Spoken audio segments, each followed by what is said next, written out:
know that we have this. 61b. Okay. Samach Aleph Amud Beis towards the bottom. How many lines from the bottom? 5. The Amar Abai. So Abai and Rava had a very fundamental argument about serving idols out of fear or out of love. Rashi learns out of love for the guy, out of fear for the guy. So Abaye says you are obligated for such idol worship. Rava said you are not obligated for such idol worship.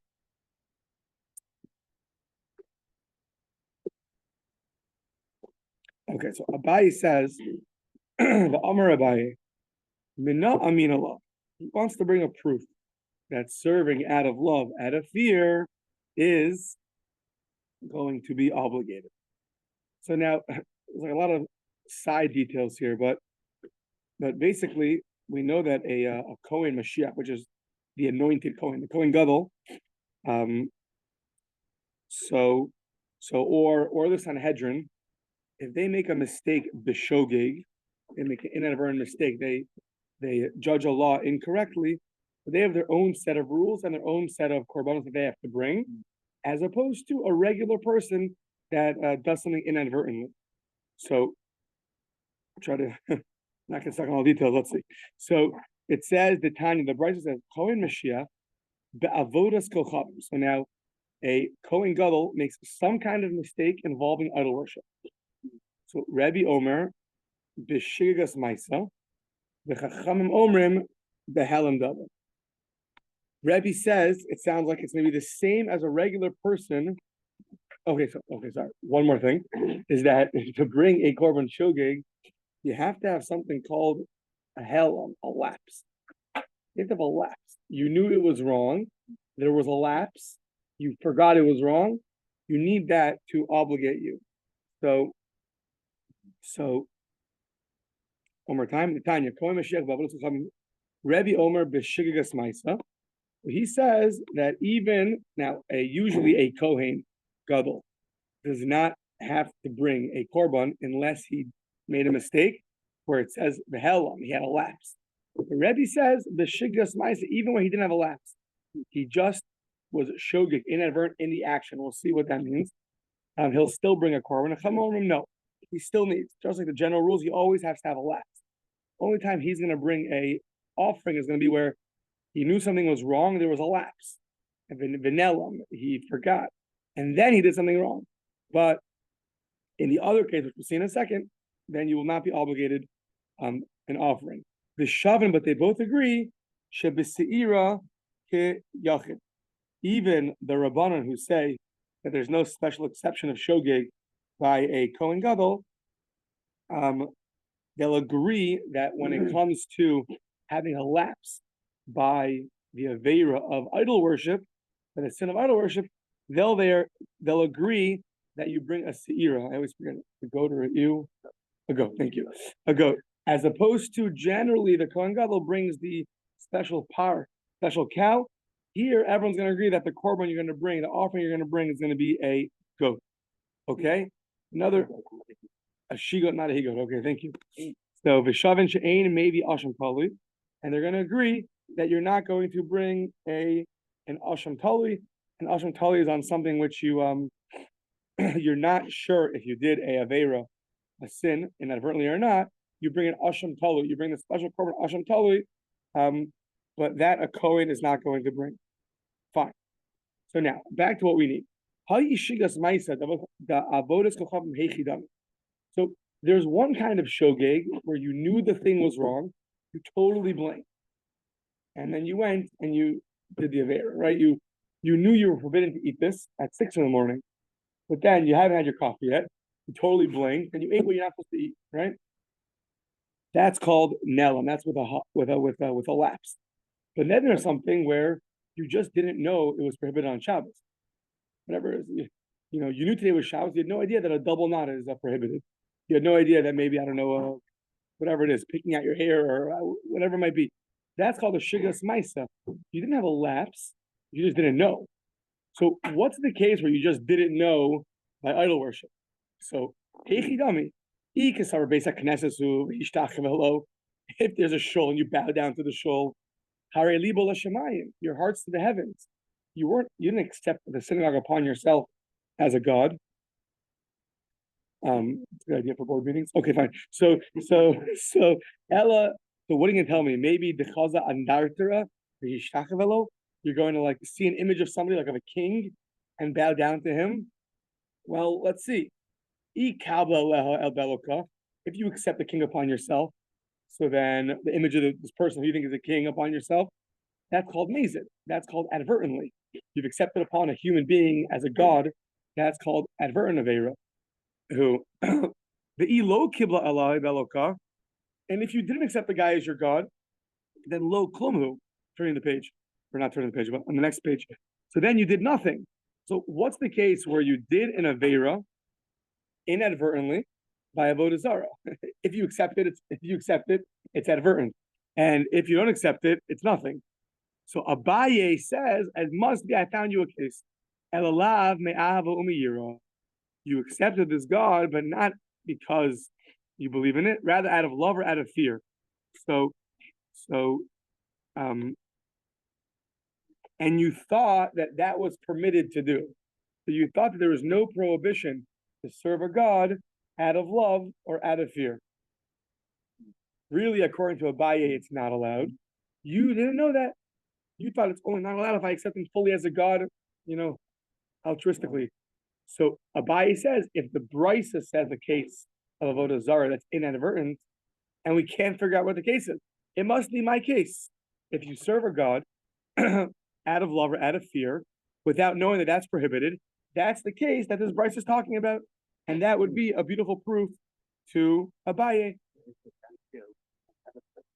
Out of fear of another person, right? And you didn't think that, and you didn't know that was prohibited. Let's say by the Purim story, they're bowing down to Haman.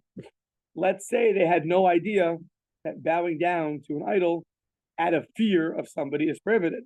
They just didn't know. So that would be a shogeg, a shigagas maisa, a shogeg by avodah zarah. For that, you'd be obligated. The problem is, Rava disagrees with the Abaye. Rava says you're not obligated for accepting a God out of fear of another person or out of love of another person. But according to Rava, what's the case in the Brisa? Amar la, Rava Amar la, lo, Omer mutter. Interesting case. You think it's mutter, not you think it's permissible. Not that you don't know that it's prohibited. You actually think this is permissible. So that's the case where if you say Omer mutter, you think it's permissible. So then that would be the case that the Brisa is talking about. Says the Gemara, Omer mutter hainu helam davar. I don't get it. You're trying to make a difference between having a lapse and having some other kind of inadvertent action. It says Rava, when you say it's mutter, so says the Gemara, that's the same thing. Saying it's mutter and having a lapse are both very similar. What's the difference? So says Rava, no, there is a difference. The Omer mutter legamre. Omer mutter means you never thought this was ever prohibited in the Torah whatsoever. You think this is permitted. So Helam davar, having a lapse, is kiyu miktas or bittul miktas. It means you knew it was prohibited, you had a lapse. So you had a lapse. So that would be a difference. So both according to Abaye and according to Rava, we could find a case that a person does something that's not considered having a lapse, but yes, considered inadvertent. And for that, you'll bring an offering. Either it's serving out of fear of somebody else without knowing that that is incorrect, or thinking that that is correct, and there's no problem with that. Yeah. Okay. Now, Tani Rabbi Zakkai made Rabbi Yochanan. Rabbi Zakkai said in front of Rabbi Yochanan, Zivech, V'kiter, V'nisech, our three, the big three in the Mishnah: slaughtering to an idol, burning incense to an idol, or pouring wine to an idol. V'hishtachavas are the big four, and bowing down. Right, all of those you're obligated, even if that's not the natural way to serve the idol. So now, what happens if you do it all? Behelam echad. So meaning you have one lapse and you do all four of these. Not that you forgot that slaughtering is wrong, and then you forgot again that all four of these you just totally blinked that any kind of that these forms of avodah zarah are prohibited, and you go and do all four. Are you obligated in one offering or in four offerings? If you had multiple lapses, 7 a.m. you forgot about this, but you knew about Keter. You knew about burning incense. 8 a.m. you forgot about burning incense, but you knew about pouring wine. 9 a.m. you forgot about pouring wine. You do all those three, and then you remembered, oh my gosh, they're all prohibited. Then you'll bring three. What happened if you had one lapse? You totally blinked on all four of these. How many offerings do you bring? So it says this was Rabbi Zakkai taught in front of Rabbi Yochanan. You're only chayav one. You're chayav one and not four. So says Rabbi Yochanan, the friendly way to kick someone out of the room, like the Gemara mentions, Amrle, Puk, Tani Libra, go teach your teaching outside. That teaching is not welcome in this base measures. Goodbye. Yeah. So now we're gonna go just see what was happening over here. Amar Rabbi Abba, how dumb Rabbi Zakkai? That which Rabbi Zakkai said, like, why was Rabbi Yochanan so up in arms? It's actually a machlokes, Rabbi Yossi and Rabbi Nassim. So if you say something which no one's ever said before and it's wrong, well, get out of here. But if you said something which is one opinion, nothing wrong with that. That's a valid opinion. So we're going to figure out why did he kick him out. This that he said you're only chayav one, you're only obligated one when you did 4 averas in one lapse is a machlokas Rabbi Yossi Rabbi Nassim. Okay, so now we're going to go to Shabbos for a second and then come back to Avodah Zarah. So by Shabbos is the same discussion. It says you can't do malacha on Shabbos. It also says you can't kindle on Shabbos. Now, kindling, right, lighting up a fire is one of the 39 prohibitions on Shabbos. So why is it singled out? So either it's singled out to teach you it's different, it's less strict, called lilav yatzas. You just get you're over a negative commandment, but you don't get stoned like the other ones. Or it singles you out to teach you that just like this has been singled out, every avera you do on Shabbos, you'll bring your own offering for. So the Tanya, the Brisa says Havar l'lav yatsa. Rabbi Yossi. Rabbi Yossi says Havara is a lav yatsa. It got singled out to teach you that you're only obligated for the negative commandment. You're not obligated you won't get stoned if you transgress kindling on Shabbos. Okay. Rabbi Nassim Omer l'chalik yatsa. It's like when you single out a kid, like out of the bunch. The kid wonders why they get singled out. Like, am I in trouble? Am I going to be, shows them something positive? So Havar gets singled out. Rabbi Nassim Omer l'chalik yatsa. No, it's taught l'chalik. L'chalik means to divide up. Like a chelik is a part of something. So l'chalik is to divide up, which means that it's to teach you that whenever you do something in one lapse, you will be obligated for each one. Yeah. Okay. So now those are two opinions. So says. So now, Leman da Amar. Leman da Amar Havar l'lav yatsa. According to Rabbi Yossi, the opinion that said Havara was singled out to teach you that it's not as stringent as the other 38 prohibitions. So Hishtachava, we know by Avodah Zarah, bowing down is also singled out. Hishtachava nami l'lav yatsa, to teach you bowing down would also be less strict than the other three Avodah Zarah prohibitions. Leman damar havara lechalik yatsa, according to the one that says havara in Hilchos Shabbos, kindling, lighting a flame is singled out to teach you that you're chayiv for your each and every avera one does in one lapse. So then hishtachava, bowing down, should be the same thing. Nami lechalik yatsa. Hishtachava is also singled out to teach you that really you're obligated for each transgression that you do inadvertently in Avodah Zarah. So if you do 4 in one lapse, you'd be obligated 4 offerings, not 1 offering. So that which Rabbi Zakkai told Rabbi Yochanan, you're only obligated in 1, sounds like that would be the opinion of Rabbi Yossi. But according to Rabbi Nassim, sounds like you're obligated in each and every one. Now, this idea that we can just learn from Shabbos to Avodah Zarah, we're going to ask him. We just compared Shabbos, these two opinions, and we paralleled them by the prohibitions of idol worship. Let's see if that's going to hold water. Masket for Rabbi Yosef, Dilma ad kan l'kamer Rabbi Yossi. You want to say that which Rabbi Zakkai taught, Rabbi Yochanan, is like Rabbi Yossi's opinion in Hilchos Shabbos, but maybe Rabbi Yossi only said what he said over there, Hasan Havar Lelav Yatsa.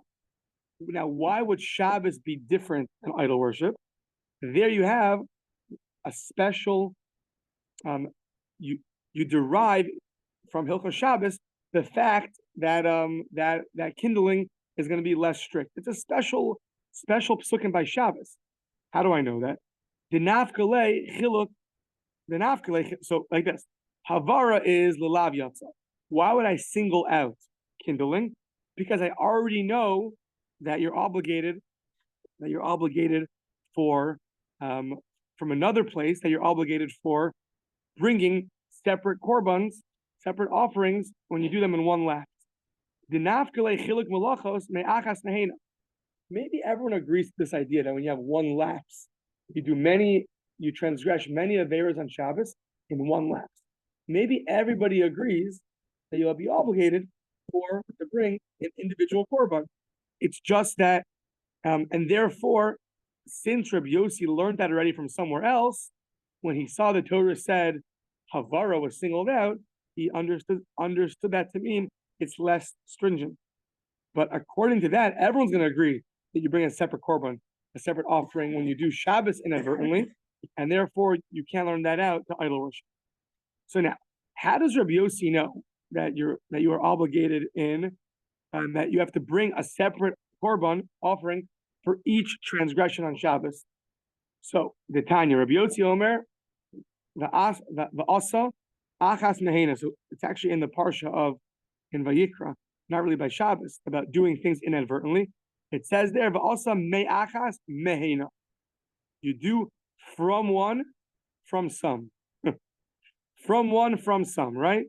So from some, including from many. So that mem, from one and from some, we're going to learn out now in a very interesting way.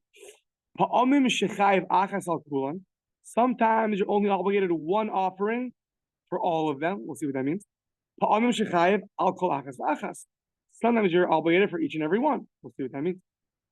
So Rabbi Yochanan, my time of Rabbi Yossi. So where does he see from those psukim that this is true? Achas me'achas, one from one. We'll see what that means.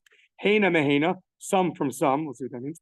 Achas shehi heina, one which is many. Veheina she achas, and many which is one.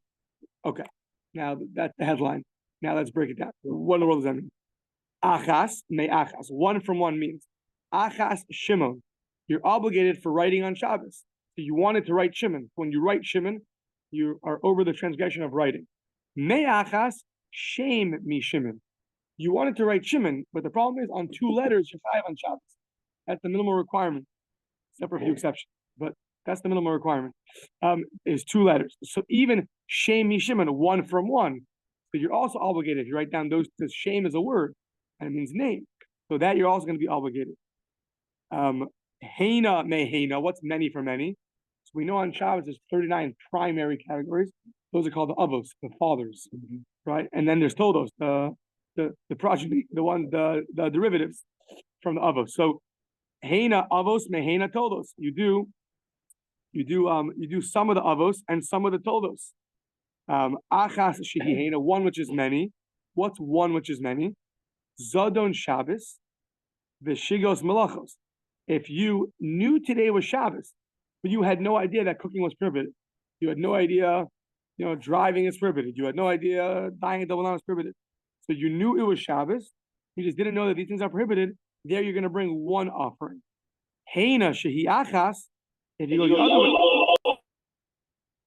okay, it's exciting. Heina shehi achas. If it's many, which is one, is shigga Shabbos the zadon melachos. You knew all the prohibitions. That you knew already. You just had no idea today was Shabbos. You thought it was Sunday. So there you're also going to be obligated. Yes, one thing. So Achash Shehi, we just said, you're obligated for one thing, which was not knowing the malachos. You're obligated in many korbanos.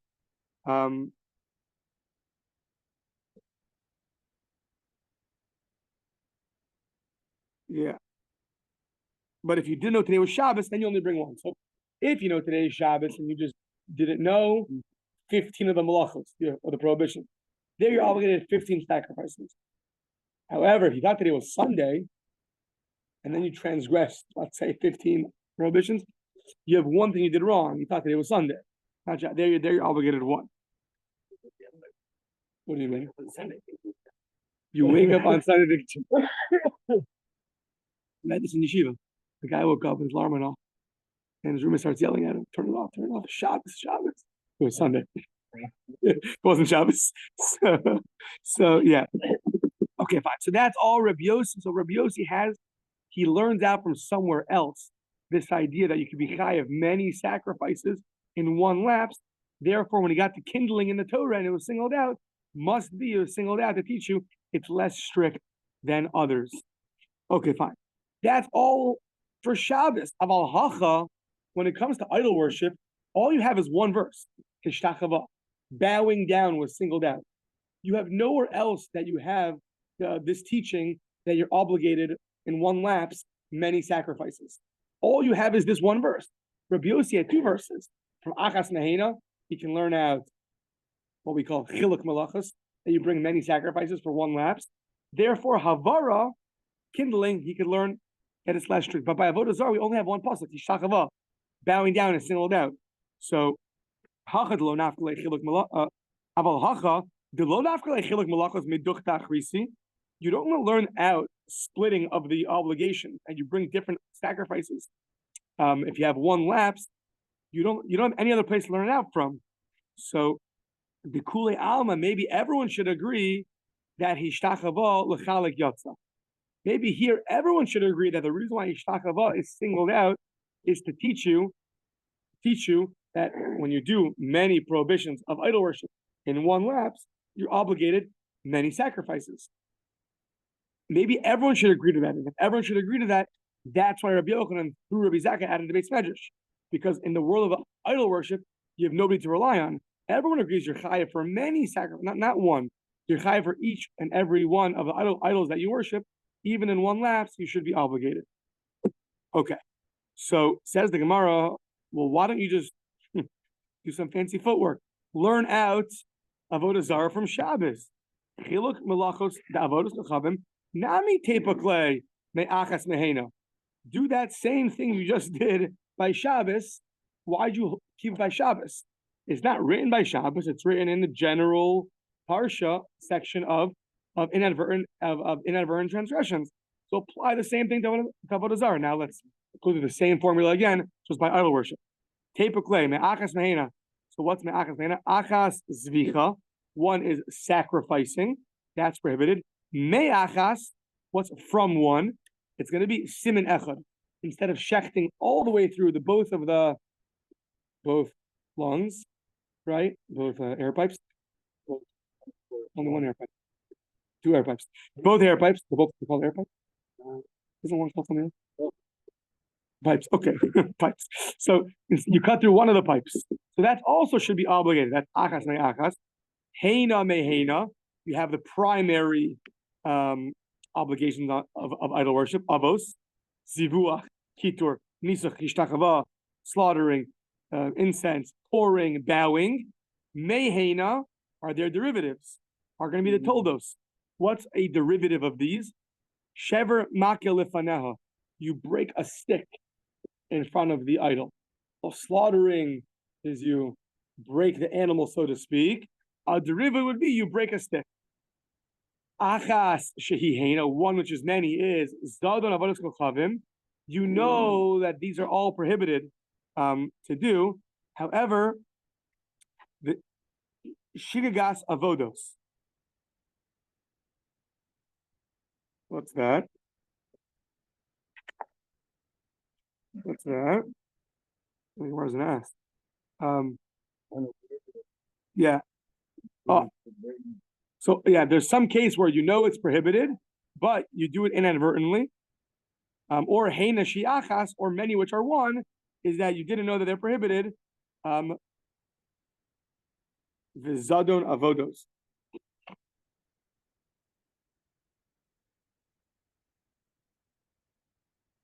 So meaning let's say you knew that you can't slaughter to it, but you thought maybe it's permitted to pour wine to it, right? So that'll be You knew that something is prohibited over here. Slaughtering to the idol is prohibited, but you didn't know that that burning incense or bowing down would be prohibited. So now, says the Gemara, what's a case of doing idol worship inadvertently? Same as before.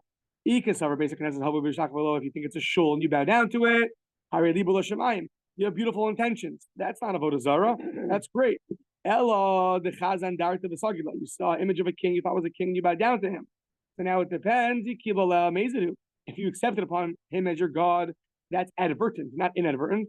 And if you didn't accept him as your god, lo klumu, you've done nothing. So what's the case of inadvertent service of idol worship? Ella, it must be nehavu miyira. It must be you're serving him. You're serving out of fear of somebody else, or out of love of somebody else, and you didn't know that that's prohibited. That's the case of inadvertent avodah zarah. What's the problem? Hanichala Abaye. That's good for Abaye. Abaye says you're not to serve idols out of love, out of fear of another human being. Damar chayiv. That's the case of inadvertent idol worship. However, Elul Rabba Damar Potter. Rabba says that's not avodah zarah. That's fine. Michael and Meimar. What are you going to say? Ella the Omer Mutter. Same thing as before.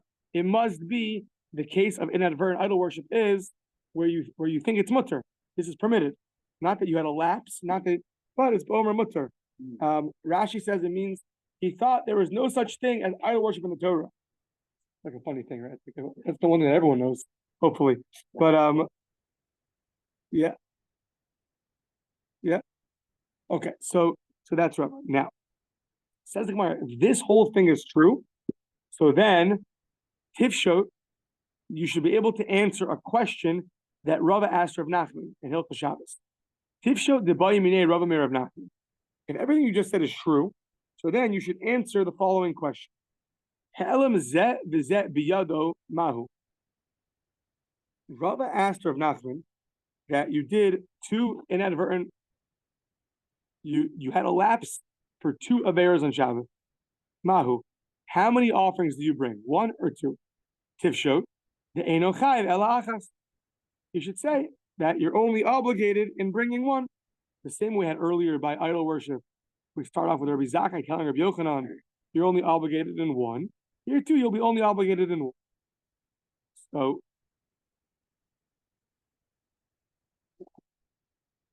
what's the question?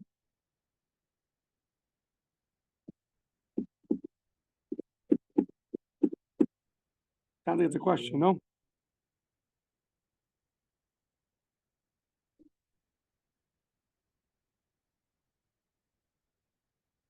Again.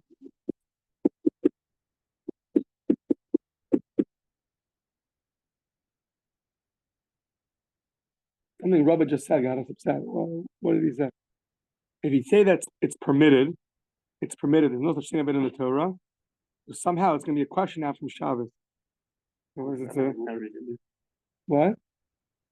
Rava had no resolution. Right, and therefore?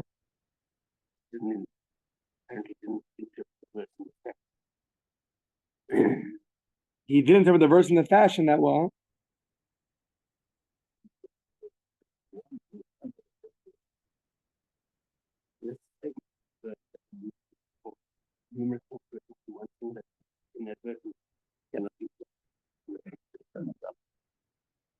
Well, funny, but Rava was asking by Shabbos, not by idolatry. But I guess like this. If you interpret this verse the way we're interpreting it, then you're going to end up being obligated for each and every aver that you do, and that should be unanimous across the board. If that would be true, then why would Rava ask Rav Nachman, how many offerings do I bring? If everyone reads the verse this way, then it should be unanimously obvious that you bring a separate offering for each one. Must be that you don't read the verse this way. Says the Gemara, Holo Kasha. That's not a question. You could still read this verse this way, and you could still have Rava's question to Rav Nachman. Okay.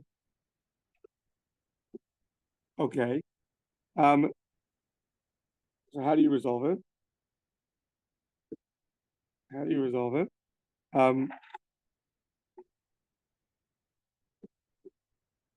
don't know. Can I see it a second?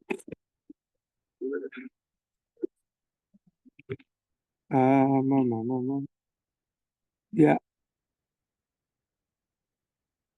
Right. If the verse would teach you that you're chayav all these offerings, let us resolve the following. Rav asked Rav Nachman. Fine. So says the Gemara, let it be resolved. Says the Gemara, holo kasha, that's not a difficulty. And let Rav be resolved.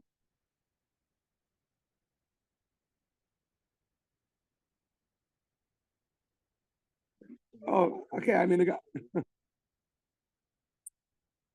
One second. Okay, the Gemara's taking a little bit of a jump. The Gemara assumes that if you can't interpret this verse for idol worship, you can't interpret it at all, not even for Shabbos. That the Gemara had. So then, if you do interpret for Avodah Zarah and you do interpret it for Shabbos, also it sounds like. Therefore, Rava should answer his question from here. Says the Gemara, it's fine, it's not a problem. Let your inquiry be resolved, and you can still interpret the verse as referring to Avodah Zarah. It's no problem.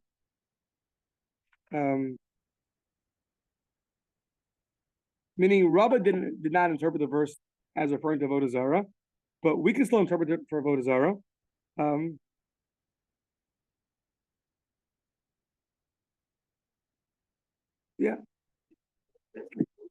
Yeah. Okay. The Gemara assumes that if you interpret for Avodah Zarah, then it's gonna be a rule across the board that you're obligated for all these averas. If that's true, then Rava shouldn't have a question. The Gemara says it's fine. Tifshut. Yeah, Tifshut. The Baimene Rava Rachman. Okay. Halo kasha. So the Tifshut, it's fine. Let Rava have a question, answer his question, but we can still interpret the verse as referring to Avodah Zarah. Can you really interpret these psukim as referring to Avodas Kochavim? How do you say that? The Mashiach par v'nasi seir ubiyachid kisva v'seira. So these psukim that are referring to a Kohen Gadol who made a mistake, or a leader of the Jewish people, the Nasi, who made an inadvertent mistake, they bring different offerings. They bring a cow offering, or a goat offering, where if an individual makes a mistake, he brings a kisbu, a she goat or an female sheep or goat. And but when it came to idol worship, the Gemara said you all bring the same offering. V'shavin shebeseira kiyachid v'sulo midi. So it's these verses, you're going to bring different offerings. To interpret these verses as referring to idol worship, by idol worship in inadvertent transgression, you only bring one offering. And yet in this portion, Vayikra Daled Beis, it specifies different offerings that a person brings for doing averas inadvertently. And by Avodah Zarah, the same people only bring the same avera. Therefore, you cannot interpret this as referring to Avodah Zarah. Okay. He also Rabbi Shmuel Bar Yehuda Amar Hachi Tana Kameh. So Rav Shmuel, son of Yehuda, came and taught the following. Hachi Tana Kameh. So once again, he taught over that Rabbi Zakkai said in front of Rabbi Yochanan the following, and Rabbi Yochanan is going to kick him out again. So Chomer b'Shabbos. Shabbos is more a cryptic statement, and we're going to go through it. Chomer b'Shabbos mishar mitzvahs. Shabbos is more strict than the other mitzvahs, and Chomer b'Shar mitzvahs mi b'Shabbos. And the other mitzvahs are more strict than Shabbos. B'Shabbos, Chomer b'Shabbos. Shabbos is more strict. Why? Shabbos also shtayim behelim echad. You do two transgressions in one lapse. Chayiv akol achas achas. You're chayiv for each and every prohibition that you transgress. Masha ein kain b'shar mitzvahs, as opposed to other mitzvahs where you would only be obligated in one. Now, chomer b'shar mitzvahs, the severity of other mitzvahs, shebishar mitzvahs, what's that? Shagak below miskave. If you did something inadvertently, without any intention, meaning you had no intention to even do the act, you didn't have intent to do that act. We'll see what that means. There, you're going to be obligated. Mash'enkin b'Shabbos, without any intention to do the act at all. Let's see what the case is. You're going to be off the hook entirely. Now, Amar Mar. Let's go back to this statement. What's the case of Shabbos? You do two, and you're obligated two sacrifices, and everywhere else only obligated one. What's the case? You take a fruit off a tree. You do whatever the fancy word is. What's the fancy word? Pluck. Yeah, good fancy word. Pluck. You take the fruit off the tree. That's called tzira. V'techina, or you grind. You do both of those in one lapse. You had no idea that these things are prohibited at all, and then you remembered. Oh, and now you have to bring two offerings. So that exact case, by shar mitzvos, is what? Achal chelev adam. You eat forbidden fats and blood. So hachatarti. So says the Gemara, if that's true, hachatarti mechayev, hachatarti mechayev. You're obligated two in each one. Shabbos is not any more strict over here. In regular mitzvos of blood and forbidden fats, you're also obligated in two. Ella, what do you have to say? Gabe shar mitzvos, what are you deinu chayev ela achas?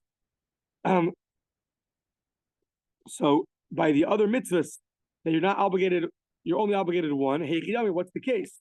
Must be the achal chelev v'chelev. You have two pieces of forbidden fats. So the kavaseh gabe Shabbos, the aval tzira u'ktzira. So maybe that's the case. Does the Gemara no? Do the same act twice, you're only obligated one, not two. So where's the case that Shabbos is more strict than the other areas of the Torah? That there you're obligated two, here you're obligated one. We can't find it. That's why Rabbi Yochanan said, get out. Get out. Well, what's the case? Says the Gemara, why is that such a reason to kick someone out? Shabbos, you plucked off the tree and you grinded Masha Ein Kain B'Shar mitzvahs as opposed to other mitzvahs. What'd you do? Oh, so now, what's the case of other mitzvahs? If it was, forbidden fats and blood, to be the same thing as Shabbos. It must be avodas kochavim, idol worship. Kid Rabbi Ami, like the opinion of Rabbi Ami, Rabbi Ami, ziveach v'kiter v'nisech v'helam echad, eino chayiv ela achas. When you do sacrificing, burning incense, pouring wine, all in one lapse, you're only obligated one. Oh, by Shabbos, you'll be obligated two. By Avodah Zarah, you're obligated only one. Perfect. So that's the first part of the Bryce. Shabbos is more strict, you're obligated two. By inadvertent actions, here you're only obligated one. Says the Gemara, no. You cannot interpret this Brysa as idol worship, as relating to idol worship. Because look at the last part of the Brysa, where other mitzvos, which is now going to be interpreted as Avodah Zarah, is more strict than Shabbos. The end of the Brysa says the rest of the mitzvos, if you do something inadvertently, without even intending to do the act, you're chayiv, as opposed to on Shabbos, you're going to be patur. So what's that case? What's a case of shogeg, inadvertent actions, without any intent whatsoever to even do the act that you're doing? Like by accident, someone knocked you down and you ended up bowing. Like, what's that case? Same thing as before, third time already. If you bow down to a shul, there's no Avodah Zarah.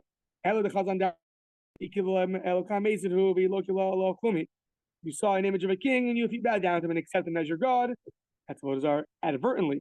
If you did not accept him as your God, then you did nothing. Ella must be a case, it must be where you had an Avodah Zarah, and you did it inadvertently. And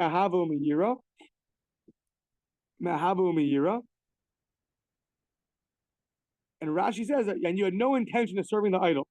You just love the guy. So you love your friend and you bow down to whatever he tells you to bow down to. So you had no idea it's Avodah Zarah, and you had no idea that it's an inadvertent act.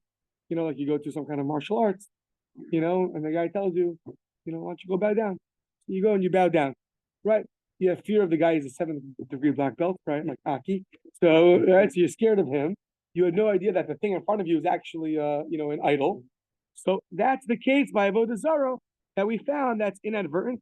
He's getting excited. Okay, that's inadvertent, and that's you had no intent to do that act at all. Okay, but that's only good. That's only a Abaye who holds that you're obligated for bowing down to an idol out of love or fear of another individual. Then you can say if you do it inadvertently, you're only obligated. You're obligated in bringing a sacrifice. But Elo the Rava Damar Pater, Michael and Mamer, what's it Rava? Rava says you're not obligated in that. So what's the case by Avodah Zarah?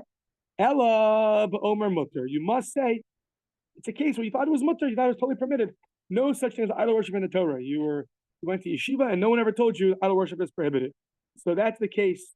So now Masha Enkin b'Shabbos the Batra legamri. If you do something inadvertently on Shabbos with never knowing that it's prohibited at all, so then that would be that would be permitted. So now Adkan lo ba'imine Rava Meir of Nachman. So now we're going to ask the question.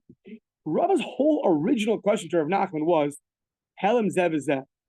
When he said you have two inadvertent actions in your hand, so to speak.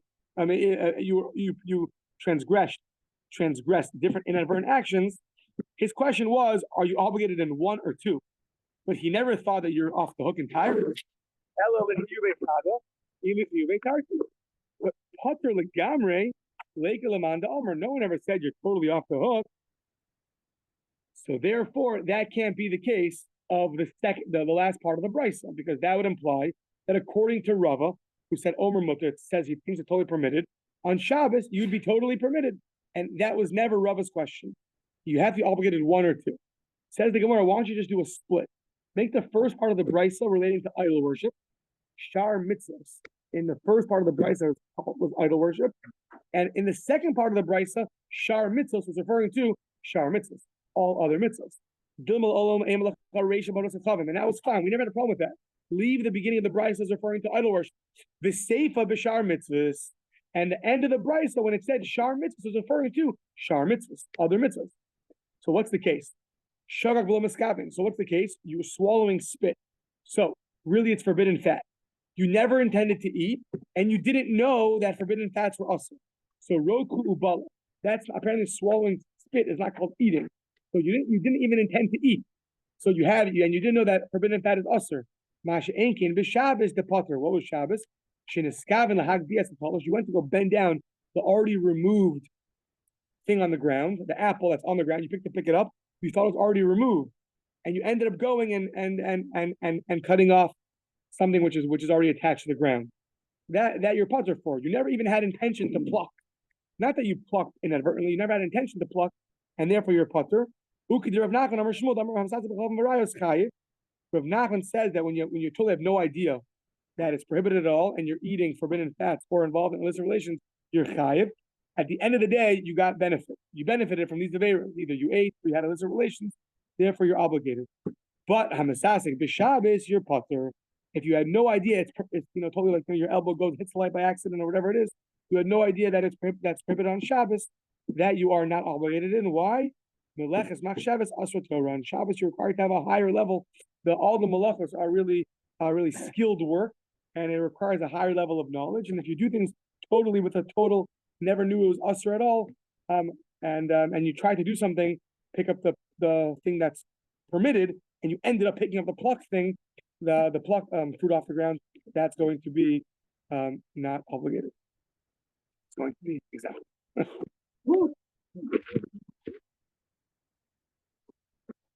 First